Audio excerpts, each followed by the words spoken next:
Welcome to The Global Signal, a podcast exploring how emerging technologies, international policy, and financial markets are reshaping global power.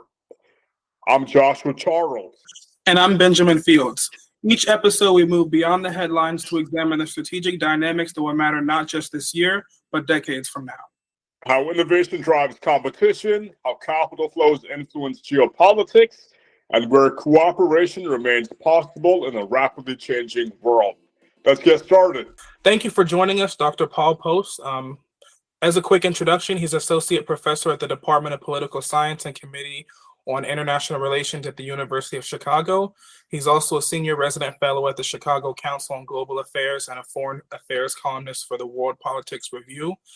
At Chicago, Dr. Poast serves as the Deputy Dean of Doctoral Education for the Social Science Division.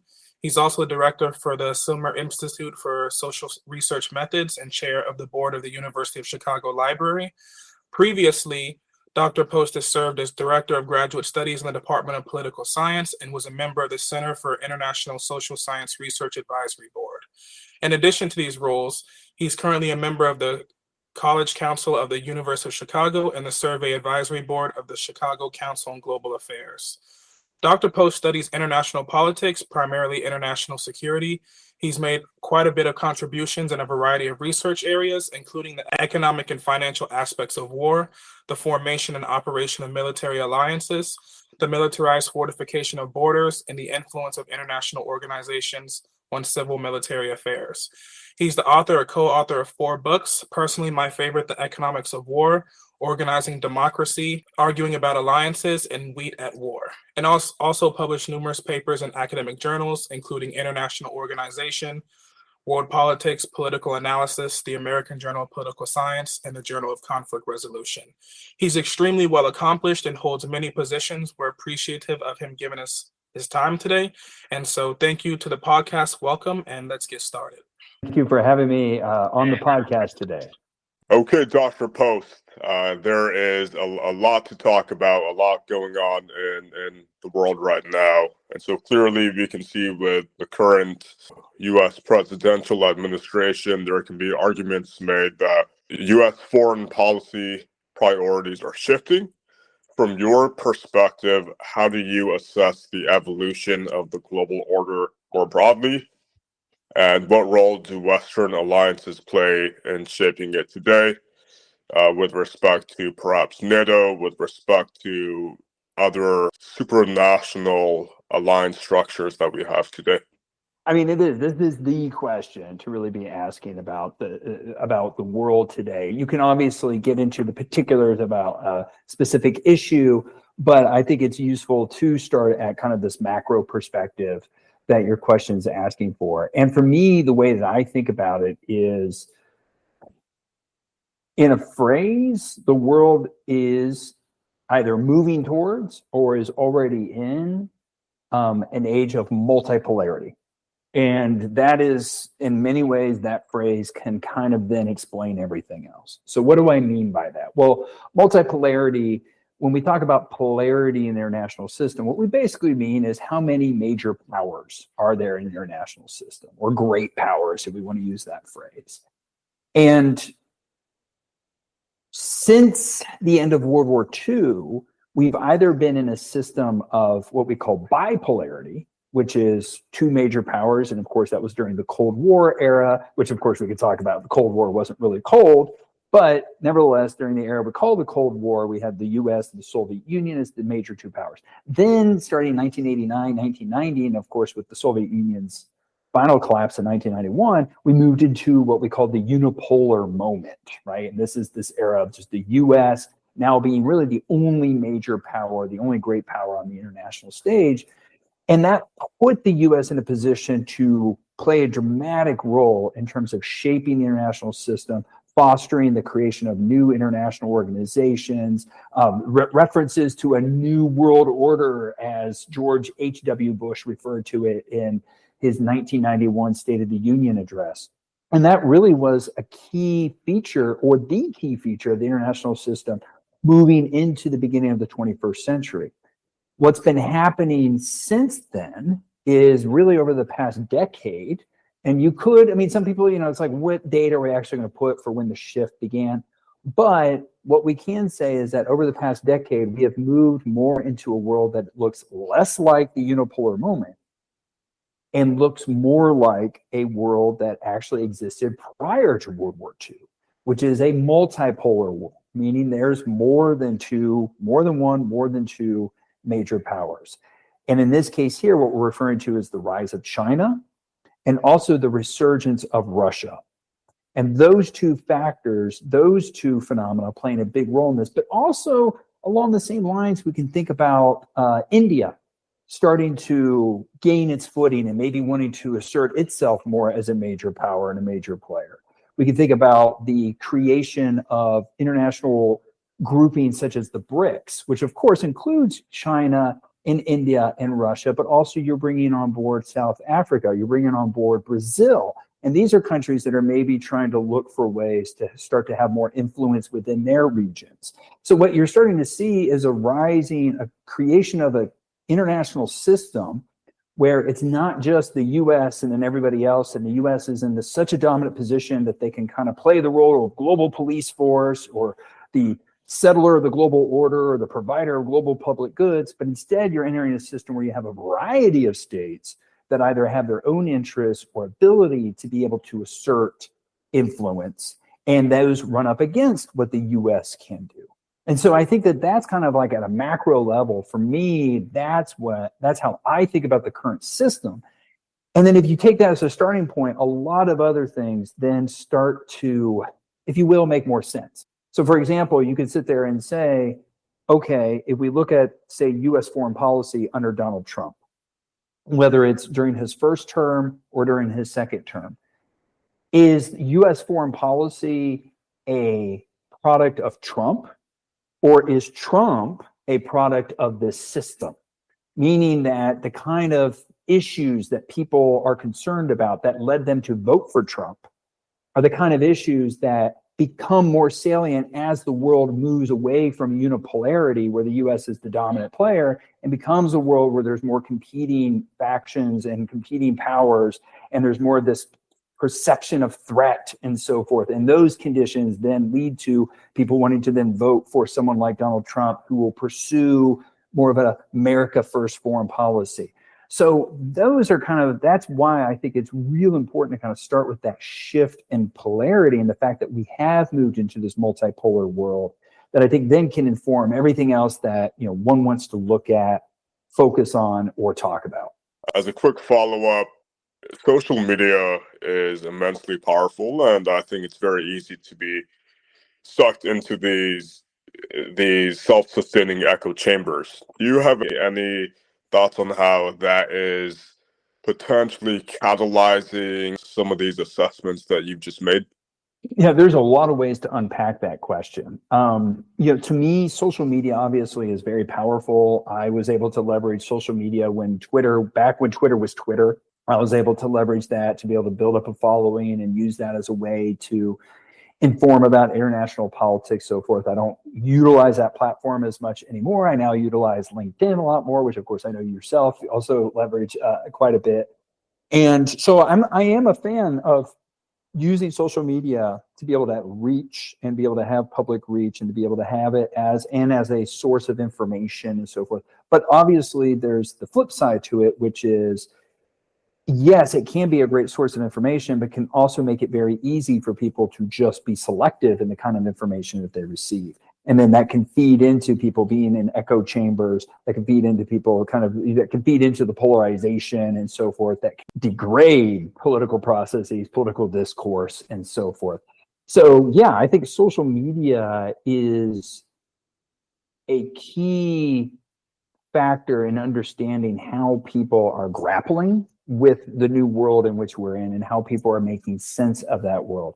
And you can see that in specific instances. You can see that in how there's discourse around, say, policies that the Trump administration might pursue internationally, whether we're talking about the recent military actions against Venezuela. We, of course, could see social media playing a big role with the full invasion of Ukraine by Russia, going back to 2022, 23, 21, of course, to the present, where you can see that certain views, or you can even see where Russia itself is leveraging social media to be able to put out certain narratives about why it made an invasion, try to justify its invasion. So you can absolutely see where social media has kind of served as like the glue, if you will, or maybe glue is not the right word here, but it's definitely the path by which the everyday person is then influenced by or even thinks about the macro processes that I was talking about at the very beginning. I appreciate that take in bringing in social media because I think because there's a rich conversation to be had around like the world being multipolar. I do think the West has done a good job because a lot of the social media platforms that are super popular are Western. And if we take, insight from world society theory, even if the world does become multipolar and we do move towards a different kind of way of doing things, the underlying backbone and structure has still been set based on Western culture. And social media through world society theory can like demonstrate that.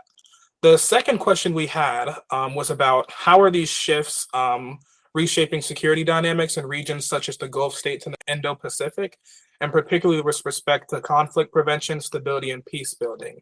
And then really quickly, I like that you mentioned India and the BRICS nations because I think here in the United States compared to other places in the world, we tend to be much more contemporary compared to forecasting like a little bit further into the future. And so when we think about this multipolarity, is it simply just, the US, China, the BRICS, Russia, India? What are things going to look like in 30, 50, or 70 years with countries like Indonesia? They're even reclassifying cities and finding out that, the biggest population cities are in places we didn't expect. And there's going to be places that emerge that become their own little regional hegemons that we don't really think of today as being too prominent. Lots to unpack in the question there. And, we can kind of think about this in a couple ways.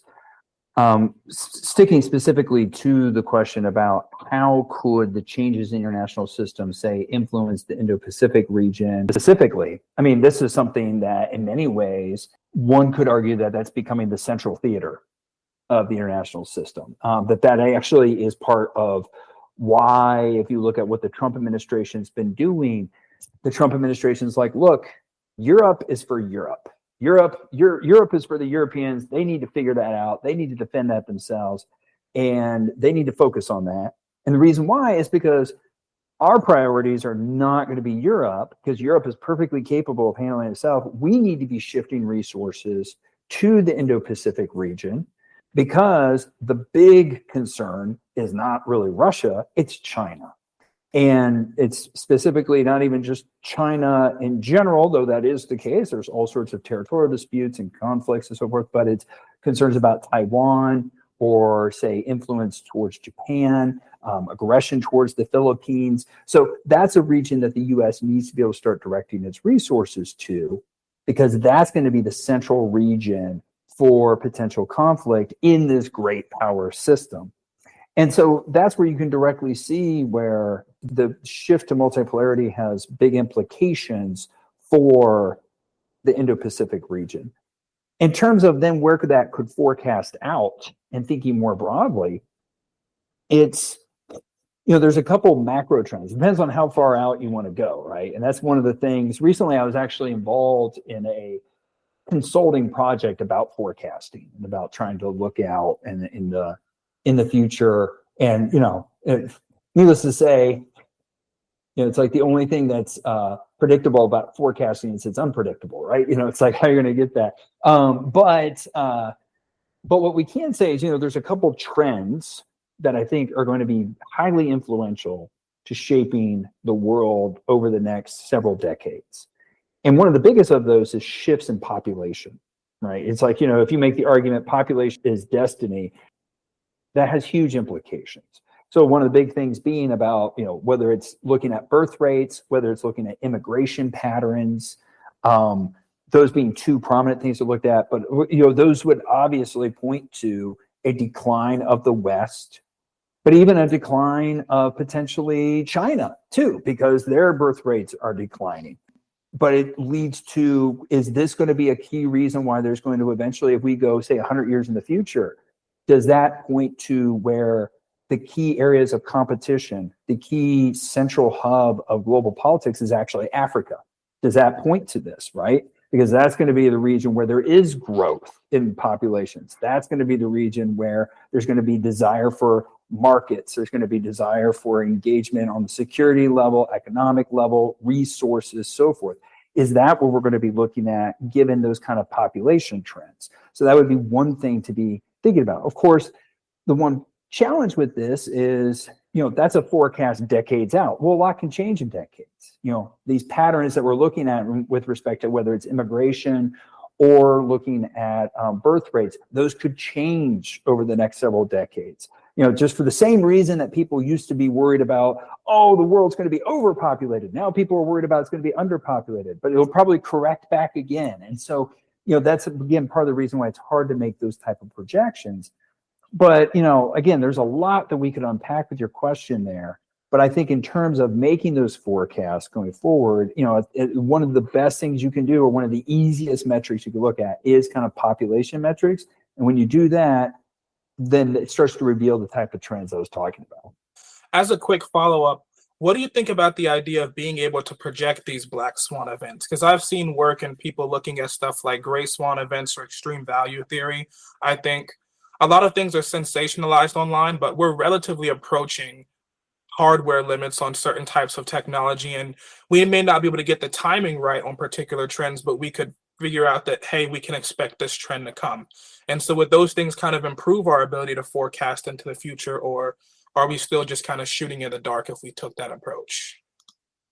Oh, for me, when I think about, especially in the realm of geopolitics, I'm not sure there's ever truly a black swan event, right? When I think of a black swan event, I think of something that it is like, whoa, we had no way of thinking that was coming out, right? And in geopolitics, I'm not sure that there's ever truly an event like that. And the reason why is because of an answer I gave several months ago. I was speaking to a group, and I received a kind of a similar question, but it was related to conflict specifically. And some of the people in this group asked, like, what would be the conflicts? Should we expect to see the next conflicts spring up, right? And again, this was several months ago. It was like the early fall of last year. And I said, one of the key things to keep in mind is that conflicts rarely come out of nowhere. And that even if you look at the conflicts that are raging in the world right now, or the conflicts that were raging in the world last year, they all tend to be the thawing of frozen conflicts. It's very rare where there's two countries that have no history whatsoever of fighting each other, that suddenly they just start fighting each other. It's usually there's been like fighting, and then suddenly there's been some sort of like dying down of that fighting, maybe a ceasefire or something of that nature. But eventually at some point, the conflict starts to thaw, and then the conflict breaks out again. I mean, even if you look at the Trump administration towards Venezuela, I mean, this is something that I was pointing out the other day. I'm like, when you go back to the first Trump administration, back in 2019, he was already, there was already tensions. He had refused to recognize Maduro. They were going to recognize the opposition at that time, and which indeed is part of their basis legally, is to say, well, we never recognized Maduro as the actual leader of Venezuela. So there was tensions already with the U.S. and Venezuela, and specifically Trump and Venezuela, going back to his first term. And of course, the U.S. has had sanctions on Venezuela for years. There's been tension between the U.S. and Venezuela going back to Chavez. So it's not like this conflict was like, whoa, where did this come from? Like, why are suddenly they're having, this dispute? Now, that doesn't mean you can necessarily predict the exact nature of the dispute, but even in the case of like the military operation to capture Maduro, that was a case of like, well, it was building up over time. It wasn't like suddenly there was nothing and then boom, oh, they just went in and captured him. It was like there was movement of forces in the region. There had been all the boat strikes. There had been this gradual building up. So I think that when it comes to prediction, a lot of times it is about, you can actually narrow the set at least a little bit to saying, okay, where are there the frozen conflicts that have been happening? Those are going to be the areas where we could expect to see something take place. I mean, even, something that is often held out as like the epitome of the Black Swan event was 9/11 in the United States, Al-Qaeda attacks on the U.S. of like, we didn't see that coming. Condoleezza Rice famously saying it was a failure of imagination for how that took place.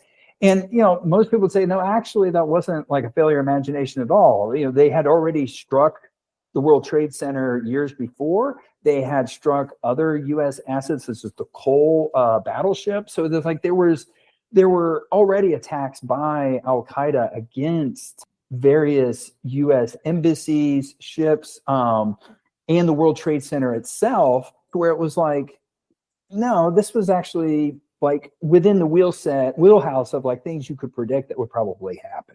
And here's the thing with that. If there was a way to determine how serious we should take such incidents, whether it was with respect to what you have just mentioned, or even as we shift to the next topic, Russia and Ukraine, right? It's like, how do we determine if these potential threats from different nation states against each other are worth accounting for in terms of immediate strategic action, or potentially something to monitor?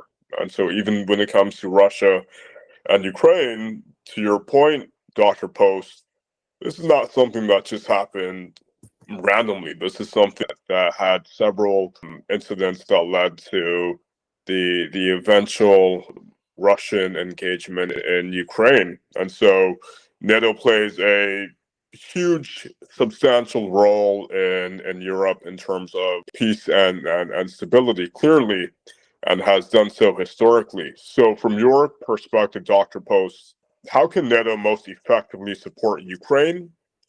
And what does its response reveal about NATO's institutional cohesion and long-term relevance? When it comes to thinking about Ukraine and NATO, I love how you brought up that indeed this was another instance where it was quite predictable what was going to happen. This was something, even when the full invasion of Ukraine took place, I was like, if there was one thing that international relations scholars had long been predicting, it was that there was going to be a renewed tensions between Ukraine and Soviet Union, or excuse me, Ukraine and Russia, because going back to the collapse of the Soviet Union, that was immediately something people pointed to. Even if you look at some of the big debates during the 1990s, a lot of it centered around expectations of conflict between Russia and Ukraine. This goes to, if you think about Mearsheimer's work on great power politics in the 90s, you even look at something like the debates between Mearsheimer and Samuel Huntington, where he's putting forward his clash of civilizations argument and so forth. But a lot of that debate, if you actually look at the empirical examples, they were talking about Ukraine and Russia and whether there was going to be conflict between them. So it's just a way of pointing to that was always viewed as a potential flashpoint. And then with the actual full invasion, of course, there had already been, the buildup and the taking of the Crimean Peninsula in 2014. And then there had already been the fighting in eastern Ukraine happening over the subsequent years. But the actual full invasion was completely telegraphed, right? Because he had kept mobilizing forces onto the border. And I even remember, actually a month before the invasion, I had said on social media that I thought he was going to invade. I will admit, I didn't think he was going to go for the full invasion. I thought he was just going to go for basically what they have control of now. I thought he was just going to move forces into the eastern part of the country and take control of that. And I had even said that on a television interview too, a few weeks before, that I was like, oh yeah, he's going to invade, but he's going to try to go for the eastern part again. So I was surprised, and I was surprised, I think, for the right reasons, hence the reason why they do not control what they tried to take in the first place. So it was like, it's reasonable they'll try to gain control of the eastern part of the country, and that's what they subsequently kind of settled on. So yeah, that was a case of something that was quite predictable. And even then, it was still shocking to people when it took place, but kind of underscores, this lack of a black swan, if you will. Taking it then to your question about, well, can any of that help us to think about Ukraine's relationship vis-a-vis NATO or broader European security? I think it actually says a lot about it, because it tells us, first of all, the fact that there was expectations of conflict, renewed conflict between Russia and Ukraine from pretty much the beginning of Ukrainian independence after the end of the Cold War, already tells you why it was never really going to be the case that Ukraine was going to join NATO. Like, Ukraine had always kind of been on the outside looking in. And that went for not just NATO, but that went for other European institutions. One of my books that was mentioned, Organizing Democracy, we actually look quite a bit in that book at the process of Eastern European expansion of NATO to support the new democracies there. That was the reason why that book was titled Organizing Democracy. And the key case was looking at how the Baltic states joined NATO. But one of the things we talk about in the concluding chapter of the book is, well, what does this mean for Ukraine? Is Ukraine going to be able to join NATO? And what we show is that Ukraine had constantly throughout the 1990s, not just with NATO, but other European institutions, Ukraine would say, hey, we'd love to join those too. And the other countries are like, no, we're not so sure, right? And we're not sure either because we're not sure about your democratic institutions. We're not sure because we think Russia is eventually going to invade you. We're not sure because of corruption concerns or the state of your economy. There were all sorts of reasons, but there are all sorts of excuses that would always be brought up for why Ukraine should not be part of this. And the one time that, of course, NATO did take a direct interest, and it wasn't even so much NATO, but it was more the US and other key members of NATO, was, of course, with the Budapest Memorandum in 1994, which was really just about getting the nuclear weapons that were in Ukraine out of Ukraine and back into the possession of Russia. And even at the time, this again underscores my point, John Mearsheimer, senior colleague, he writes a piece in Foreign Affairs in 1993 saying Ukraine should not give up these nukes because Russia's going to get aggressive again, right? So it's like this is another case of it being quite predictable. But what it points to is it's like, because of that, it was always going to be hard for Ukraine to ever join NATO, because it's like, why would NATO want to take that risk? They already took a big risk, I would argue, by bringing the Baltic states in. The Baltic states had a particular history, unique history, namely in the case of the Western countries and the US never recognized that the Baltic states were part of the Soviet Union. So it had always been kind of a unique history regarding the Baltic states. But with Ukraine, it was like, that seems like a big time red line with respect to Russia. And so we're not sure they're ever going to be able to become part of it. Now, I've made arguments that I think Ukraine should be part of NATO, but that's the pundit Paul of me speaking. The Professor Poast of me knows that that's just never going to happen. I wish we had more perspectives from people like you, because most lay people's positions or beliefs or expectations about war come from things they just see on TV, and things that are significant to a layperson may not be significant to an expert. And so whenever you're doing work and trying to think about, okay, what can we expect in the future? How much do you interface with different types of professionals that all may hold a piece of the puzzle? For example, someone in the military, even in different parts of the military, may have different ideas about what may happen or what capabilities can be, versus someone who's a professor like you, versus someone who's like a senator. And so I've sat in on a few war game scenarios, and I think it's pretty clear when things are going to escalate. And I think one thing also is that escalations don't just happen out of the blue. It takes a lot of time and a lot of money to be able to posture and move soldiers and bring equipment. And so people act like these things just happen out of the blue, but depending on your vantage point, you may have a different ability to see these kind of things happening. To me, I think a key example of exactly what you're bringing up was kind of some intellectual debates that were happening around the invasion of Ukraine. And specifically, if you go back to the middle of 2022, 23, following the invasion, there was a lot of discussion. There were, of course, a lot of people debating about why did Russia do this and what explains it. But within those debates, there was arguments between people who were, say, regional experts, people who lived in Ukraine or lived in Russia, spoke the language, knew, interviewed people who were there on the ground, and then people who were more international relations scholars who studied war and conflict, but Ukraine-Russian relations is just one of many areas where we're looking at things. And there was a debate about who should we be listening to, right? Because there was, some people who were like, no, unless you can speak the language, you should not say anything about this, right? And then there were other folks who were like, well, but that's not useful because that assumes that every instance is unique, right? And that there's just nothing that can be said about this. And my perspective was, and I've written about this, I've published on this, is that you have to absolutely bring both perspectives in. You have to have the experts who know the things on the ground, who speak the language, who know the culture, who know the history, who who can, who have interviewed with the people who are in the policy positions, but also running, like, say, the economic, businesses there and so forth.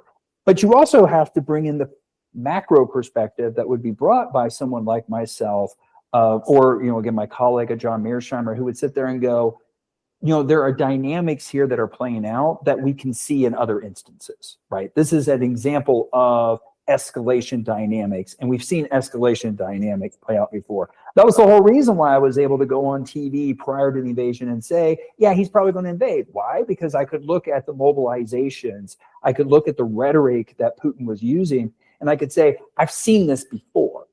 I haven't seen it before necessarily coming from a Russian leader towards a Ukrainian leader. I've seen it in this other context because I study these crises, and Putin is behaving in a way that one would expect if you're going to see an invasion happen. It's the same thing with, like, Venezuela and Maduro. It's like, yes, of course, you want to have people who know who are like experts on Venezuela and know what's happening on the ground there.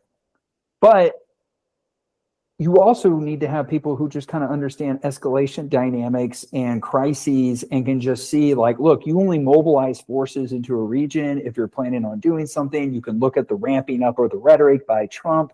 And you can see something is going to happen. I may not be able to put my finger on the exact date it's going to happen, but I can tell you that they're moving in the direction towards something happening. And I can say that has nothing to do with me being able to, know the language or know this. It has to do with me knowing, how does this case compare to other similar cases like it? I appreciate you bringing in that insight, because I think it's something that's useful for people to be aware of, because a lot of people usually like the opinion that leans closer to their particular position on a set of issues. And so I really appreciate that. And to round up these questions on NATO, we'll just finish on the topic of Ukraine. And, you could even throw in maybe like the expectation or maybe the idea that we may invade Greenland and this may affect our positioning with NATO. But let's just stick to Ukraine. What does Ukraine's experience particularly suggest about the effectiveness of supranational institutions like a NATO or a World Trade Organization in sustaining regional security and global stability, both in Europe and applied to the rest of the world? It's an intriguing question, because clearly NATO, I guess one way to say it is, you never want to let a crisis go to waste. And so, and what I mean by that is, prior to February of 2022, NATO was not in good shape. There was a lot of questioning of the efficacy of NATO. There was a lot of infighting within NATO. And that's why even when I was doing some podcasts at the time or interviews at the time, I kept referring to Putin's invasion as an own goal, complete own goal. And the reason why is because if his goal was to weaken NATO, he should have just sat back and kept letting it happen. But instead, by invading Ukraine, it suddenly gave everybody oh my gosh, this is why we still have NATO, right? It's because people are sitting there going, why do we still have this thing? It's a product of the Cold War. It was created to keep Russia out of Europe. Why do we need this thing anymore? And then suddenly they invade Ukraine. It's whoa, okay, this is great. And then you have Finland and Sweden joining it. And forever they had never wanted to actually be members of it. Suddenly they're joining it. And it's just showing wow, this organization has really started to show its value now. And so what that points to is, it's people now perceive this as valuable because there is some crisis that needs to be addressed and needs to be solved. And it seems like a body like NATO can help to address that crisis and solve that crisis. Now, of course, it only works to the extent to which the members of it are willing to make it work. And so hence, if it's the case of the Trump administration questioning the efficacy of NATO, then that can start to lead to it to decline again. But when you do have everybody saying, oh, wow, there's a problem that needs to be solved, this organization can help fix it, then totally you're in a situation where the organization could prove its value. You can think about that in the case of the World Trade Organization. A big reason why I think the World Trade Organization has just not gone anywhere as of late. And by late, I should probably say past 2 decades, right? The Doha round started in 2001, never really completed. And now you have a situation where the dispute settlement mechanism within the WTO is completely dysfunctional, and in large part due to the U.S. administration. And that's not just unique to Trump, right? That is something that has been a bipartisan kind of dismantling of U.S. participation in that organization. But a big reason why is because I think there's a perception that the WTO is not actually solving a problem that needs to be solved. I think that's, and now you could argue with that. I'm sure if like some of my colleagues who study international trade would totally disagree with that comment. They'd say, oh no, there is these problems that need to be solved, and WTO can do that. But I think from the perspective of many of the member states of the WTO, and especially from the perspective of key members of the WTO, namely China and the United States, WTO doesn't really do anything that they just couldn't do on their own. And so it's like, why do we need to be part of this organization to coordinate trade policy and so forth? We'd be better off just doing this on their own, which in many ways was kind of how the thing operated prior to the creation of WTO. The old General Agreement on Trade, Tariffs and Trade was not actually an international organization. It was just a negotiating framework that was then handled on a bilateral basis. And that lasted for decades until the 1990s when WTO was formed. But in many ways, to see why the WTO maybe only lasted in its full effectiveness for less than a decade would largely be because it's like, you know what? It was created to solve a problem that maybe actually wasn't a problem. Yeah, absolutely. And this goes directly into kind of the state of contemporary global governance. I wish we had, some special drum effect right now, because we will be talking about your book, Wheat at War. And so in this pivot, we will explore how the Allies coordinated economic resources under extreme pressure during the First World War, the institutional innovations that emerged, and what this history can teach us about international cooperation, power dynamics, and the potential limits of supranational institutions today. So, Dr. Poast, in We at War, you trace how the Allies moved from ad hoc coordination to formal institutions like the Commission Internationale de Ravitaillement. That's actually one. That was actually that you could just say CIR there. That was one of the, but not CIR as in UChicago CIR. But the different CIR. But yeah, that was one of the more talk shop ones. But like the Wheat Executive became a big one. Yeah. I mean, I imagine lots of people kind of blunder through that. But when speaking about the Wheat Executive, which later evolved into the Allied Maritime Trade Council. Yeah. What does this experience reveal about how and why states are willing to delegate economic authority to supranational institutions under extreme pressure? And what lessons does this episode offer for managing critical resources and supply chains during major geopolitical crises today? 100%. And this dovetails very well on the point that I was just making, was that, so my co-author and I, Rosella Capella-Zielinski at Boston University, we just published this book, Wheat at War, with Oxford University Press. And it's, on the one hand, it's a historical book. It's a book about, as you were describing, like these efforts by the Western Allies during World War I to coordinate on the distribution of wheat. And the reason why wheat was the thing they chose to try to do this was because wheat was so important to the war effort. It was important to feeding the civilians. It was important to feeding the troops. That's why, whenever I've talked about this book with some folks, they'll say like, oh yeah, I have some of those like posters, because you could find all those wheat posters from during the World War I era of like, help the fleet save wheat, right? Or, help the women of France, ration wheat, things like this. There would be all these posters that go along with like the bond posters that people like to be able to collect from that era. And so the wheat was so central to being able to facilitate the war effort. But the challenge that the Allies were facing was that they were running out of wheat. They were having trouble acquiring the wheat from North America, and they were having trouble actually efficiently distributing what wheat they could acquire to make sure that it was actually getting to where it needed to get to. And so they were facing this enormous problem. But what's interesting is it actually took them about 2.5 years to finally figure it out. They kept trying to just do like ad hoc measures. We'll just talk with each other. And finally, they said, it was in the fall of 1916, they said, you know what, this problem, and again, this relates very well back to what we were just talking about. This problem is so big, we've got to create a strong international organization that can actually address it. And so that's why they created this thing called the Wheat Executive, where it was going to have these representatives on it, and the representatives were charged by the respective governments to make wheat distribution decisions on behalf of those countries. So they were not, the countries weren't going to veto it. They said, they even told the people serving on it, you should think of yourself as an ally official, not as a British official or a French official or an Italian official. You should think of yourself as an ally. You're making decisions based on what's best for the allies. So this is like, in many ways, we talk about in the book, like the epitome of a strong international organization.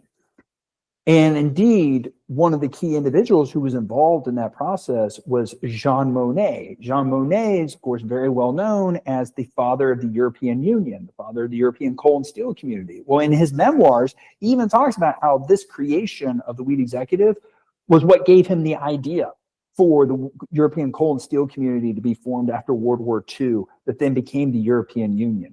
So this is a very important event in the history, if you will, of international organization creation, but it also points to the limitations, because the reason why this worked was because of the crisis. There was a very clear problem that was a transnational problem that had to be addressed. The states tried everything but create an international organization because, you know, sovereignty is important. Sovereignty is valuable to states. They tried everything but, and eventually said, you know what, we just can't get this done. So we're going to have to create a strong international organization. It can't just be a talk shop. It has to be something that actually has decision-making authority to solve this problem. And what that points to is, again, the lesson applies. That was the lesson from World War I. Well, that's the lesson today. Is like, well, what makes for effective international organizations? There has to be a clear problem that the states feel like they can't solve on their own. And there are times where those kind of problems arise. So, for example, during COVID, when supply chains were just shutting down, that was a clear instance where there could have been some value in coordination. And the WTO might have been able to find, you know, kind of going back to our conversation, WTO, I even made the argument at the time, because we were working on our research regarding this book at the time. I even said WTO should look at itself as like, hey, this is an opportunity for us to serve the function of maybe helping to coordinate supply chains, right? Because it seems like that is a big problem that's happening right now, and there's a need for an international solution. It may not last permanently, which, by the way, the Wheat Executive did not last permanently, right? As soon as the war was done, it was like, okay, great. Hey, I'm glad that thing solved the problem. It's not a problem anymore. We don't need it. But it could have been something that could have worked during that time. You think about issues today. Is there a need for maybe coordination on critical mineral supplies? Absolutely. Could an international organization help to solve that? It could. Now, the question is there a crisis? Is there a clear problem? That's where you need to have the international organization play a role. So you can think of something like maybe OPEC, right? So OPEC was, of course, designed to try to facilitate coordination and cooperation on oil production and oil distribution.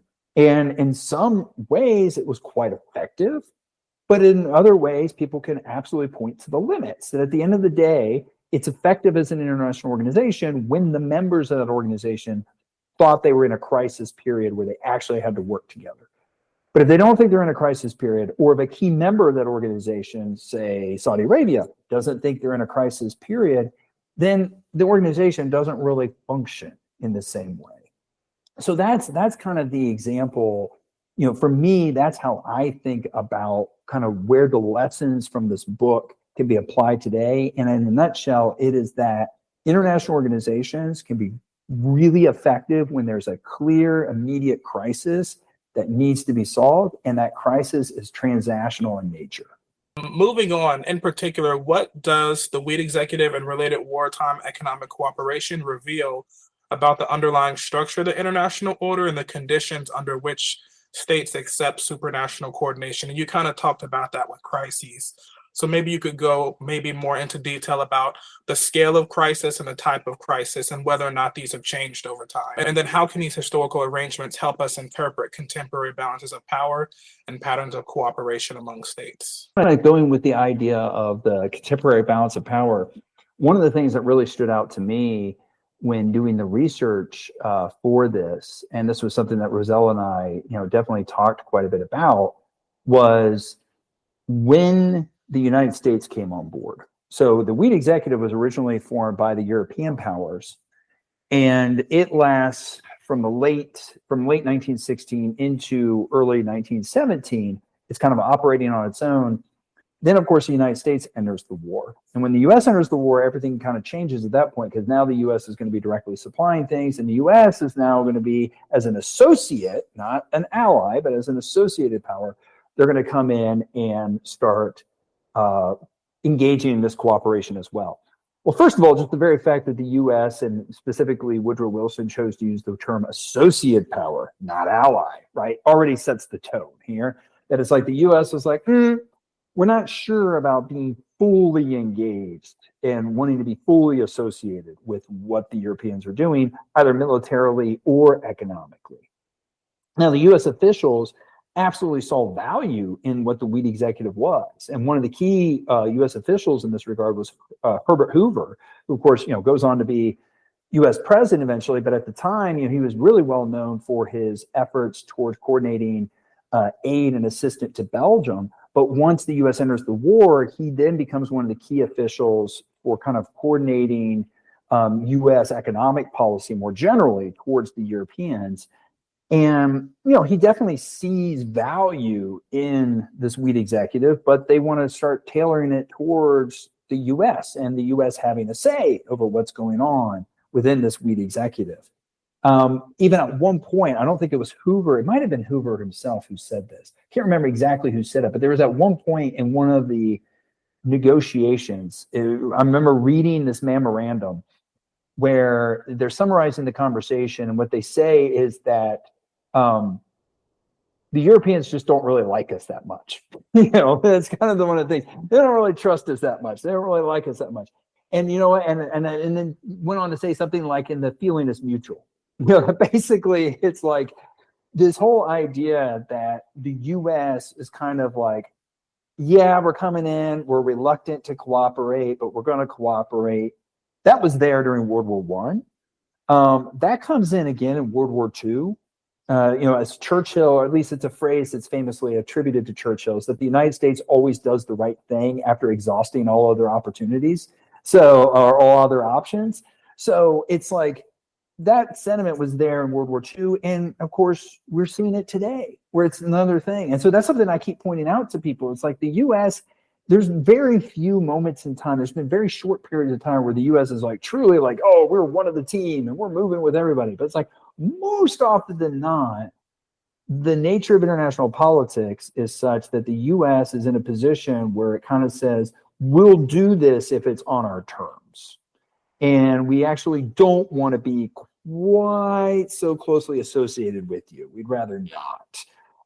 And so that is, something that people now look at as the Trump administration doing, and they say, oh my gosh, this is such, but it's like, well, that's not really much of a departure.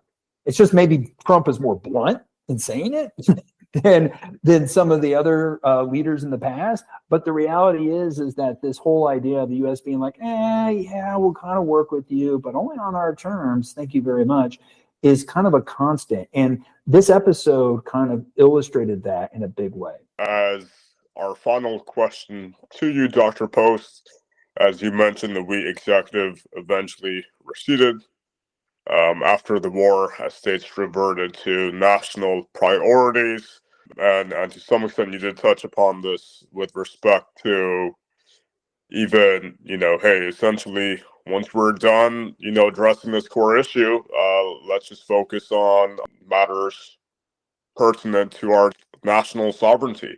And so how should this history inform contemporary debates about the durability of international institutions in managing global crises? And then to the point that I just made, do you believe that on top of kind of the hey, let's just focus on our key priorities, that there are other thematic observations worth noting. So I think one of the things that it does point to is that a lot of times international organizations are not intended to be these long-standing entities. Though that was a desire. There was a desire on the part of the Europeans at the end of World War I to create a more like permanent, established international organization, which we argue was kind of the precursor to then at the end of World War II, creating the Bretton Woods institutions of the IMF, World Bank, setting the stage there, because they were kind of like, yeah, we should have done that at the end of World War I, but we failed to do it. Now we're going to do it.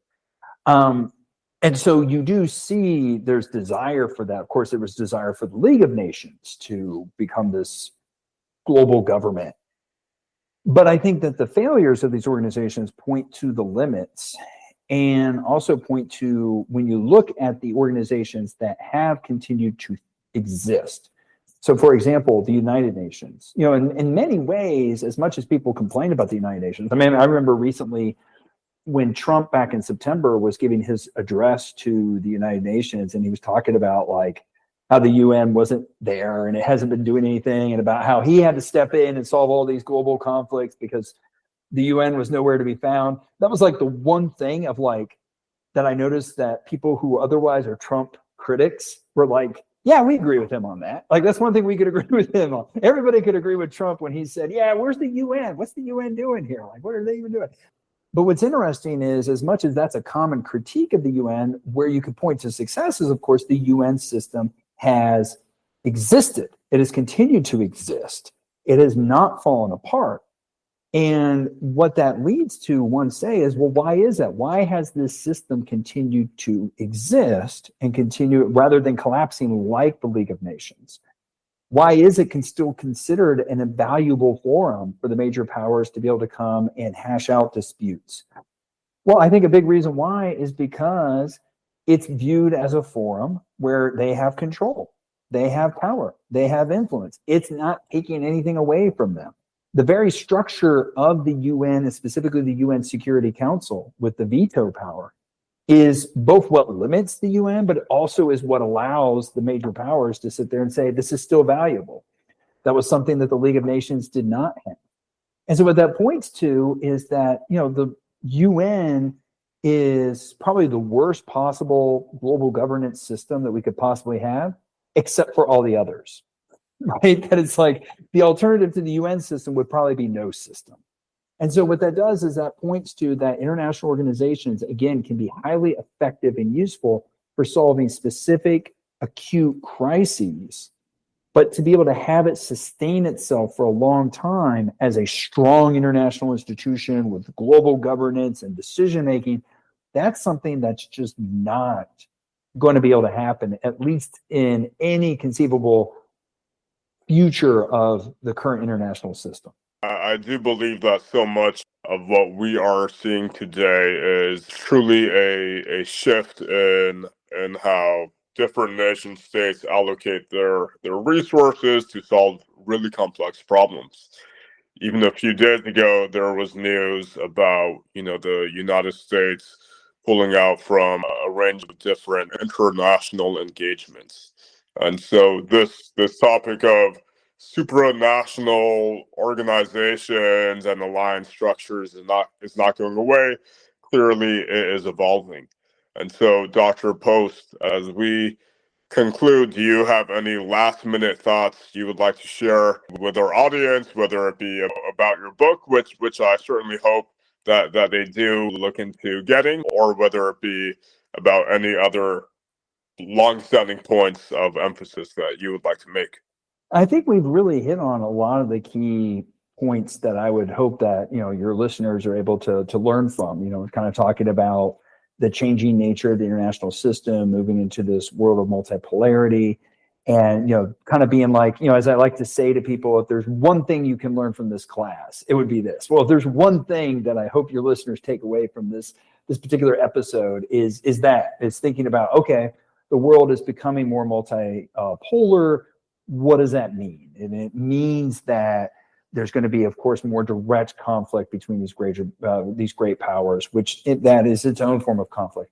But it also means that because they're conflicting with each other, a phrase that I really like to use is that great power competition leads to great power distraction. And that is that the great powers, because they're competing with each other, they're not necessarily in a position to go around and fix other problems that maybe during the unipolar moment, the US would have said, kind of in the phrase of, I think, Hillary Clinton, when she was Secretary of State under Obama, was be caught trying. We got to be caught trying. We have to be everywhere trying to fix every single problem. And instead, when you're in a multipolar system, it's going to be like, nope, we have a particular threat or a series of threats we're focused on. We can't really focus on these other issues. And then that in turn can be what feeds into other, say, frozen conflicts flaring up, other trade issues flaring up, all sorts of different forms of disorder. So I think, again, if there was one thing that folks could take away from our conversation today, would be this understanding of moving into a multipolar system and then thinking about what are the implications of that. All the insights you provided have been really great. I've learned so much. Joshua, I'm sure, has learned so much, and I know the readers will learn so much. It was amazing to have you on. I hope we can have some more conversations in the future. Oh, it's been my pleasure. I really enjoyed the conversation. These were great questions.